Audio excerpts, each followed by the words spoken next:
Hi hello welcome to my channel. అందరూ ఎలా ఉన్నారండి? నేనైతే చాలా బాగున్నాను. ఈరోజైతే మన వీడియోలో స్పెషల్ హెల్దీ బ్రేక్ఫాస్ట్ అదే మిల్లెట్స్ దోశ.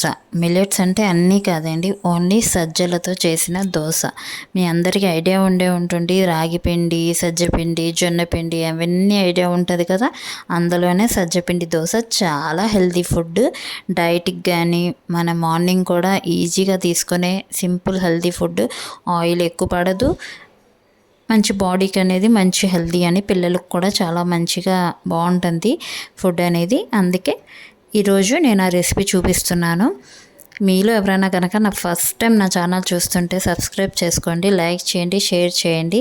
అలాగే పక్కనే ఉన్న బెల్ ఐకాన్ అయితే క్లిక్ చేయండి. ఇలా క్లిక్ చేయడం వల్ల నేను ఎప్పుడైతే వీడియోస్ పెడతానో ఆ నోటిఫికేషన్ మీ వరకు వస్తుంది. ఇప్పుడైతే మన ప్రాసెస్ ఏంటి అనేది చూద్దాం. ముందైతే నేను ఒక ఆనియన్ అనేది కట్ చేసుకొని ముక్కలుగా పెట్టుకున్నాను. అదైతే వీడియో తీయలేదు, నేను మీకు మామూలుగా చెప్పేస్తున్నాను. ఒక ఆనియన్ అనేది చిన్న ముక్కలుగా చేసుకుని పెట్టేసుకున్నాను. చిన్న అల్లం ముక్క అనేది తీసుకున్నాను, అది కూడా చిన్న చిన్న పీసెస్గా. కొంచెం పచ్చిమిర్చి, కొంచెం కరివేపాకు తీసుకున్న తర్వాత మనకు సజ్జపిండి సూపర్ మార్కెట్లో, డీమార్ట్లో ఎక్కడైనా దొరుకుతుంది ప్యాకెట్. అది ఎంత క్వాంటిటీ కావాలనేది మనం వేసుకుని బ్రేక్ఫాస్ట్కి ఎంత పడుతుంది అనేది వేసుకోవాలి. దాని తర్వాత కొంచెం సాల్ట్ వేసుకుని వాటర్ అనేది చూసుకుంటూ కలుపుకోవాలి. దోసపిండిలాగే ఉండాలి, మరీ చిక్కగా కాదు, అలా మరీ పలసగా కాదు, మీడియంగా దోసపిండిలాగా మనం బ్యాటర్ అనేది కలుపుకోవాలి. ఇందులో నేను చూపిస్తున్నాను చూడండి, వాటర్ అనేది చూసుకుంటూ వేసుకోండి. మరీ పలసగా వద్దు, మరీ చిక్కగా వద్దు, మన కన్సిస్టెన్సీ ఎలా ఉంటుంది అనేది చూసుకోండి.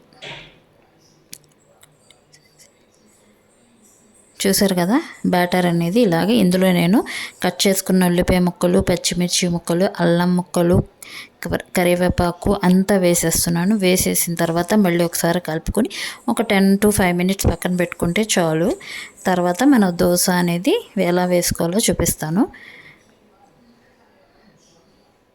సింపుల్గా అప్పటికప్పుడు ఇన్స్టెంట్గా అయిపోతుంది, చాలా ఈజీగా చేసుకోవచ్చు. ఇలాగే జొన్నపిండితో చేసుకోవచ్చు, లేకపోతే జొన్నపిండి, సజ్జపిండి, కొంచెం రవ్వ ఇలా అన్నీ వేసుకుని చాలా ఐడియాస్తో చాలా బ్రేక్ఫాస్ట్స్ అయితే మనం ఈజీగా చేసుకోవచ్చు పిల్లలకి. ఇది చూసారా, బ్యాటర్ అనేది ఇంకెలా ఉండాలి, మరీ పలసగా కాదు, మరీ గట్టిగా కాకుండా ఫ్లోయింగ్ కన్సిస్టెన్సీలో ఉండాలి బ్యాటర్ అనేది. ఇప్పుడు నేను దోశ వేసుకొని మీకు చూపిస్తాను. ముందైతే ప్యాన్ అయితే పెట్టుకున్నాను. మనం ఇది మరీ దల్సగా కాకుండా మన దోశకి ఎలా వేసుకుంటామో, కాకపోతే ఇదేంటంటే దోశ వేయగానే మనం పెనానికి బాగా ఇలా పాముతాము కదా, ఇది అలా కాకుండా, ఎందుకంటే అంటుకుపోతుంది. గరిటెతో మనం దోశ చేసినట్టు చేయకుండా కొద్ది కొద్దిగా వేసుకుంటూ మనని దోశలాగా వేసుకోవాలి. మనం గరిటెతో పామేస్తే కనుక ఇది జిగురులోకి వచ్చేస్తుంది.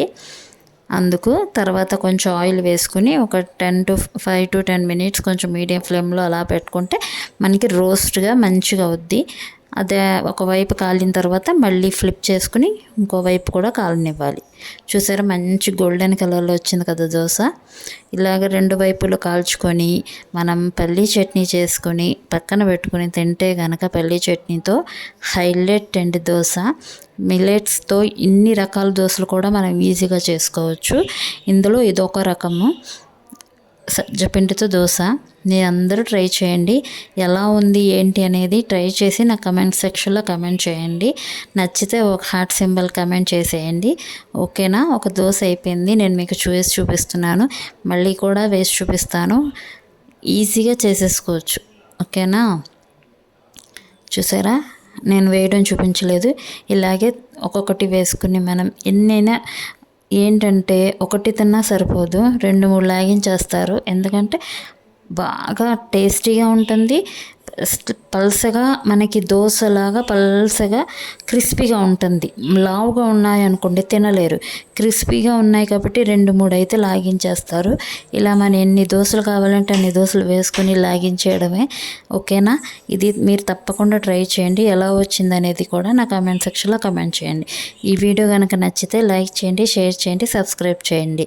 ఓకేనా, లాస్ట్ వరకు చూసినందుకు thank you.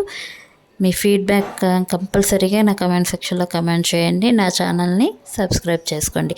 Thank you for watching. Enjoy.